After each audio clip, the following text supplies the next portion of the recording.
Hello बच्चों, आज हम स्टार्ट करेंगे हमारा chapter number 12 consumer protection. Consumer protection previously it was 1986 के अंदर हमारा कंज्यूमर प्रोटेक्शन एक्ट बनाया गया था। पर धीरे धीरे इंडियन मार्केट के अंदर जैसे ही बाहर की कंपनीज आने लगी, अमेजन आया, फ्लिपकार्ट आया, ऑनलाइन मार्केटिंग और ऑनलाइन चीजें क्या होने लगी, सेल होने लगी। तो वहां पर गवर्नमेंट को ये लगने लगा कि कहीं ना कहीं कंज्यूमर का एक्सप्लॉयटेशन इनके थ्रू हो सकता है, क्योंकि इनसे रिलेटेड कोई भी लीगल राइट कंज्यूमर के पास अवेलेबल नहीं था। सो 2019 के अंदर उन्होंने कंज्यूमर प्रोटेक्शन एक्ट को इन्वॉल्व करा, मतलब एस्टैब्लिश करा, और उसके अंदर उन्होंने इन सब चीजों को भी, ऑनलाइन सेल्स और इन सब से रिलेटेड भी कंज्यूमर्स को क्या दे दिए, राइट्स दे दिए। ठीक है, तो उसके बारे में हम इस चैप्टर में थोड़ा सा डिटेल में पढ़ेंगे, है ना। तो सबसे पहले हम बात करते हैं कि भाई कंज्यूमर के बारे में हम लोग सबसे पहली चीज की कंज्यूमर क्या है। तो पहले ये कहा जाता था कैवेट एम्प्टर के द्वारा कि भाई कैवेट एम्प्टर मींस, इसको हम उस लैंग्वेज में कह सकते हैं लेट द बायर प्रिपेयर। पहले था let the buyer prepare, but now the final condition is let the seller prepare. ठीक है, पहले ये था कि बायर खुद ध्यान रखता था सारी चीजों का, एप्रोप्रिएट है या नहीं है, मुझे कुछ नुकसान तो नहीं हो जाएगा। पर प्रेजेंट एरा ये कह रहा है कि लेट द सेलर प्रिपेयर, क्योंकि कंज्यूमर प्रोटेक्शन एक्ट के अंदर उसको इतने सारे राइट्स दे दिए गए हैं कि उसके अकॉर्डिंग सेलर को भी ये सोचना पड़ता है कि अगर मैंने कंज्यूमर को एक्सप्लॉइट करने की कोशिश करी तो कंज्यूमर है सो मेनी राइट, वो मुझसे कंपनसेशन ले सकता है, वो मुझ पर केस कर सकता है, उससे उस बिजनेस की रेपुटेशन भी क्या हो सकती है, खराब हो सकती है। ठीक है, उसके बाद बेटा जब हम आगे बात करते हैं तो हम यहाँ पर ये देखते हैं कि क्यों कंज्यूमर प्रोटेक्शन की नीड थी हमें यहाँ पर। तो कंज्यूमर प्रोटेक्शन मेनली क्या नीड थी कि कंज्यूमर क्या करता है, छोटी छोटी चीजों को इग्नोर करता है। उसका इग्नोरेंस एक तरीके से बेनिफिट बन जाता है किन लोगों के लिए, ऐसी कंपनीज के लिए जो कंज्यूमर्स को क्या कर रही है, हैरास कर रही है। दूसरा अनऑर्गेनाइज कंज्यूमर, कोई इंडिविजुअल कंज्यूमर को अगर कोई प्रॉब्लम आई तो वो क्या करता है, बोले यार छोड़ो मुझे तो दिक्कत आई है, वो किसी और पे केस नहीं करना चाहता। तो individual voices are weak, they act empower establish consumer organization. इसी वजह से हम लोग क्या करते हैं, कंज्यूमर ऑर्गेनाइजेशन क्रिएट करते हैं ताकि वो उन लोगों की आवाज को आगे तक ले जा सके। वाइड स्प्रेड एक्सप्लॉयटेशन, वो क्या बोल रहे हैं कि भैया अनफेयर ट्रेड प्रैक्टिसेस होती है, अडल्ट्रेशन होता है। ठीक है, और ये बहुत ज्यादा रैपिडली इकोनॉमी में क्या हो रहा था, बढ़ रहा था। तो इस वजह से हम लोगों ने क्या करा, कंज्यूमर प्रोटेक्शन को, है ना, स्टार्ट करा। ये कंज्यूमर प्रोटेक्शन में ऑर्गेनाइजेशन और कंज्यूमर प्रोटेक्शन एक्ट को स्टार्ट करा। कंज्यूमर के पास क्या क्या, अगर आप कंज्यूमर है, consumer protection is a core business strategy. अगर कोई भी ऑर्गेनाइजेशन, जब भी आप कोई ऑर्गेनाइजेशन खोलते हैं तो आपको मेनली कंज्यूमर्स के बारे में याद रखना पड़ेगा या ध्यान रखना पड़ेगा। और वो क्या क्या चीजें हैं, अच्छा उसका बेनिफिट ऑर्गेनाइजेशन को भी मिलेगा। तो क्या है, तो सबसे पहला है लॉन्ग टर्म इंटरेस्ट। अगर आपको ग्लोबलाइजेशन मार्केट में अपने बिजनेस को लॉन्ग टर्म बेसिस पर चलाना है तो आपको कंज्यूमर्स का ध्यान रखना पड़ेगा, उनको एक्सप्लॉइट नहीं करना। सेकंड हम बात करते हैं सोसाइटी के रिसोर्सेज को आप यूज कर रहे हो, सोसाइटी आप पे ट्रस्ट कर रही है, तो आपको भी सोसाइटी के लिए, पब्लिक बेनिफिट के लिए कुछ ना कुछ करना पड़ेगा। नेक्स्ट इज मॉरल रिस्पॉन्सिबिलिटी है बिजनेस की कि वो रीजनेबल प्राइसेस के ऊपर सोसाइटी को क्या प्रोवाइड कराए, बेटा गुड क्वालिटी प्रोडक्ट अवेलेबल कराए। उसके बाद में अवॉइड गवर्नमेंट इंटरवेंशन। अगर आप सोसाइटी का ध्यान रखेंगे, कंज्यूमर्स का ध्यान रखेंगे, तो सीधी सी बात है गवर्नमेंट भी आपके बिजनेस के अंदर इंटरवेंशन कम करेगी। ठीक है, पर अगर आपने एडल्ट्रेशन से रिलेटेड और इन सब चीजों को स्टार्ट करा तो गवर्नमेंट के इंटरवेंशन आपके बिजनेस के अंदर क्या हो जाएंगे, बढ़ जाएंगे। उसके बाद जब हम आगे बात करते हैं द नीड ऑफ कंज्यूमर, जब हम आगे बात करते हैं तो उसके बाद में आता है कौन कौन से कंज्यूमर के पास राइट्स अवेलेबल होते हैं। तो 6 राइट कंज्यूमर के पास अवेलेबल होते हैं। तो उसमें से सबसे पहला राइट जो होता है वो होता है राइट टू सेफ्टी।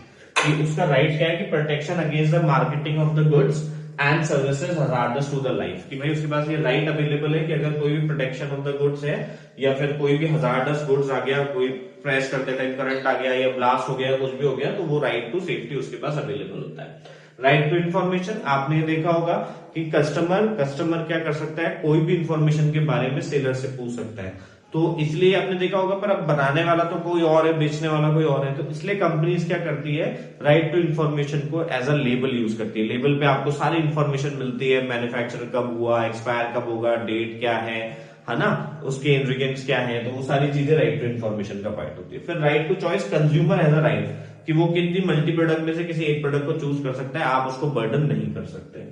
फिर है राइट टू बी हेard, अगर कोई भी केस होता है तो कंज्यूमर के ऊपर कोई भी ऐसी सिचुएशन क्रिएट होती है तो कंज्यूमर को भी एक मौका दिया जाएगा, उसकी बात सुनी जाएगी, that is right to be heard. ठीक है, फिर राइट टू सीक रिट्रेसल, उसके बदले में जो भी उसको डैमेज हुआ है या कुछ भी हुआ है, जो भी चीजें हैं उसके बदले में उसको क्या मिलेगा, कंपनसेशन मिलेगा, that is right to seek redressal. फिर right to consumer education, consumer का राइट है कि वो एजुकेट कर सकता है खुद को टाइम से टाइम, जो भी नई चीजें अपग्रेड हो रही है उसके according, these are the rights.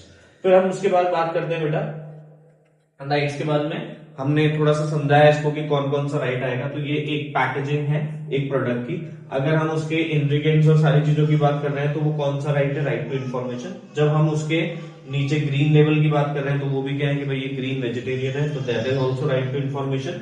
जब हम मैक्सिमम रिटेल प्राइस और उनके बारे में बात कर रहे हैं that is also an right to information. पर जब हम बात कर रहे हैं उसके प्रोडक्ट की सील की कि वो पैक है या नहीं है, that is right to safety, ताकि वो उसको चीजों से बचाकर रखे, ठीक है, कि ताकि वो प्रोडक्ट खराब ना हो। उसके बाद हम आगे बात करते हैं फिर अब अपन आए नेक्स्ट पॉइंट पे, द बैलेंस। क्या क्या आपको कंज्यूमर की रिस्पॉन्सिबिलिटी क्या क्या होती है जब कंज्यूमर प्रोटेक्शन के बारे में हम बात करते हैं। तो कंज्यूमर को प्री परचेज करते टाइम उसको चॉइस के बारे में अवेयर होना चाहिए, ऑफिशियल क्वालिटी मार्क्स उसको देखने चाहिए, मिसलीडिंग एडवर्टीजमेंट में फंसना नहीं चाहिए।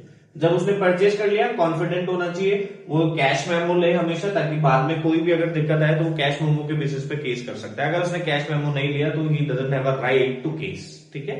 उसके बाद हम बात करते हैं पोस्ट परचेज, उसको मैन्युफैक्चरर के इंस्ट्रक्शंस क्या करने चाहिए, फॉलो करने चाहिए। सीधी सी बात है, लॉ भी ये कहता है कि लॉ हम केयरलेस कंज्यूमर को प्रोटेक्ट नहीं करते। उसके बाद जब हम आगे बात करते हैं बेटा, तो ये प्रूफ होते हैं कुछ क्वालिटी के। अगर आईएसआई मार्क आपको ड्यूरेबल प्रोडक्ट और कंज्यूमर प्रोडक्ट है तो उसके ऊपर आपको आईएसआई मार्क्स देखने हैं। फिर एग्रीकल्चर कमोडिटीज और लाइव स्टॉक प्रोडक्ट है तो उसके ऊपर एग मार्क आता है। BIS hallmark gold jewellery high stake culture purchase में दिवाली है ना, ये सारी चीजें गोल्ड ज्वेलरी के ऊपर क्या आता है, बीआईएस मार्क आता है। और eco mark environment friendly methods of production के ऊपर क्या आता है बेटा, इको मार्क आता है।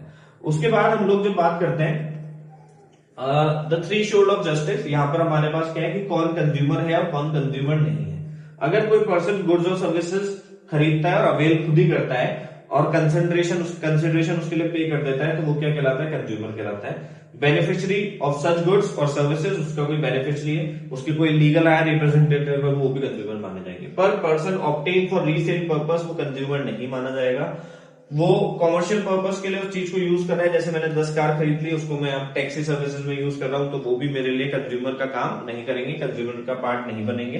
The person who obtain goods without any consideration, मेरी कार कोई चोरी करके ले गया, उसमें कोई डिफॉल्ट आ गया तो वो बोल रहा है नहीं मैं कंज्यूमर प्रोटेक्शन एक्ट में केस करूंगा, तो भैया मेरी कंसिडरेशन के बिना लेके गया है वो, तो वो कंज्यूमर नहीं कहलाएगा।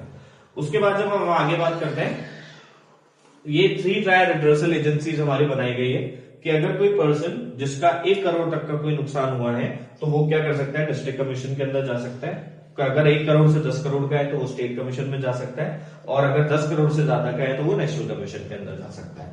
यहाँ पर एक प्रेसिडेंट 2 मेंबर होते हैं, यहाँ पर एक प्रेसिडेंट और 4 मेंबर होते हैं, यहाँ पर एक प्रेसिडेंट और 4 मेंबर होते हैं, जिसमें से एक वुमेन का होना जरूरी है।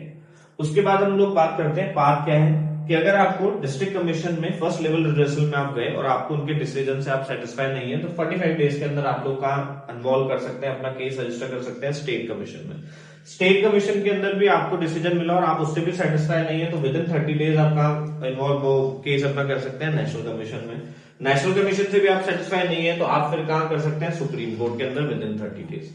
याद रखिएगा सुप्रीम कोर्ट ने जो भी डिसीजन दे दिया that will be the final decision, उसके बाद आपके पास कोई राइट अवेलेबल नहीं होगा, ठीक है। आगे बात करते हैं हम लोग कि कंज्यूमर के पास अगर कंज्यूमर को क्या क्या रिलीफ अवेलेबल है, अगर उसके साथ कोई फ्रॉड हो जाता है या कोई भी ऐसी चीज हो जाती है तो उसके प्रोडक्ट को फिक्स और रिप्लेस करा जाएगा, या फिर उसको प्रोडक्ट का पूरा अमाउंट क्या कर दिया जाएगा, रिफंड कर दिया जाएगा, उसको कंपनसेट करा जाएगा फॉर द रीजनेबल प्राइस और एनी सफर्ड लॉस इंजरी और नेग्लिजेंस की वजह से, और सीज और डेसेस कर दिया जाएगा। उस प्रोडक्ट को मार्केट से क्या कर दिया जाएगा, या तो डिसकंटिन्यू कर दिया जाएगा या तो बंद कर दिया जाएगा अगर उसमें एडल्ट्रेशन से रिलेटेड या कोई भी ऐसी चीज होगी जो हजार्डस ऑफ द लाइफ होगी, ठीक है, तो उसको मार्केट से क्या कर दिया जाएगा, बंद कर दिया जाएगा। इसका बेस्ट एग्जांपल है, आप लोगों को याद होगा कि मैगी के अंदर जब लेड मिलने लगा था तो पूरे इंडियन मार्केट से मैगी को क्या कर दिया गया था, हटा दिया गया था, ठीक है। बाद में फिर उन्होंने क्वालिटी स्टैंडर्ड्स पे काम करके फिर वापस रीइंट्रोड्यूस करा, पर एक टाइम के लिए उनको मार्केट से क्या कर दिया गया था, हटा दिया गया था। उसके बाद हम बात करते हैं फिर कंज्यूमर ऑर्गेनाइजेशन एंड एनजीओ क्यों खोली गई और उनका क्या पर्पसेस था, तो एजुकेट करने के लिए लोगों को, टेस्टिंग एंड पब्लिशिंग, वो टेस्ट करते थे सैंपल्स वगैरह प्रोडक्ट के ताकि उनमें कोई मिलावट ना हो, फिर उनसे रिलेटेड जो भी इंफॉर्मेशन हुआ करती थी उनको पब्लिश करा करते थे ताकि लोगों को इन्फॉर्मेशन मिल सके, और फिर लीगल एक्शन लेते थे उन कंपनीज के अगेंस्ट में, ठीक है। तो these are the part of consumer protection. अब एक हमने कॉम्प्रिहेंसिव शील्ड, हमारा जो इकोसिस्टम है आज की तारीख में, वो इकोसिस्टम क्या है कि एक कंज्यूमर है, कंज्यूमर के पास कुछ राइट्स एंड रिस्पॉन्सिबिलिटीज है, इसको डेली बेसिस पर याद रखनी है। The quality marks and NGO का भी उसको ध्यान रखना है। फिर अगर उसके बाद भी उसके साथ फ्रॉड हो जाता है तो वो 3 टायर एजेंसीज के पास में जा सकता है, जिसमें डिस्ट्रिक्ट कमीशन, स्टेट कमीशन और नेशनल कमीशन अवेलेबल है।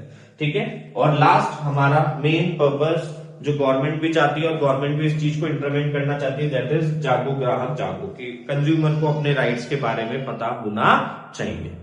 That's all for today. ये हमारा चैप्टर नंबर 12 था। इसका पीडीएफ और इसके डिटेल नोट्स आपको डिस्क्रिप्शन में मिल जाएंगे। Thank you so much.